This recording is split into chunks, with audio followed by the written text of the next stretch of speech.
Homespun Garden Life here with a harvest of mint leaves. I bought this plant last year at a farmer's market, and it just grows and grows and grows. One of the things I love about it is that I really don't have to do much except keep it watered. I don't check for bugs for whatever reason. There might be an actual reason for that. I don't know what it is.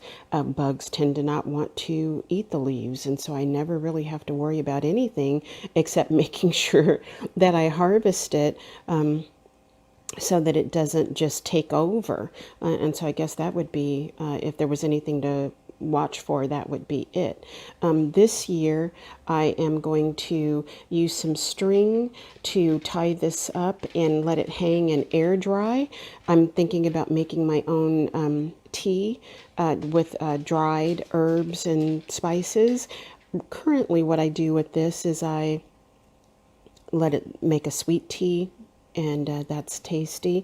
The other thing that I do is take sage that I'm also growing out in the garden, and the combination of sage and these mint leaves, just I let them steep in water for, I don't know, maybe 10 or 15 minutes, sometimes longer. I have forgotten about it. So even a half an hour, I think you could do, or longer. I don't know if there's an end time to that. And then I warm that up, strain it, and I drink it as a tea, and it's very good. So this is another example of things that you can do in your garden that you can grow that are low maintenance and very easy to harvest and eat. There's no pruning or pinching or anything that I need to do while it's growing. This particular mint has a, and I don't know the brand of it, this particular mint has a orange flavored, hint of orange flavor to it, which I just really love. Before I brought it in, I looked for bugs, tried to make sure I cleaned everything as best as I could. I'll double check that again before I hang it up. And I'm planning on hanging it up in a makeshift pantry that I have, and I'll show you what that looks like. So I was shaking the mint and double checking, kind of looking through to make sure there weren't any bugs in there, and a spider fell out, and a couple of other little things that I don't know what they were. And so I thought, you know what? I was going to hang these on a shelf in the closet that I also use as a pantry.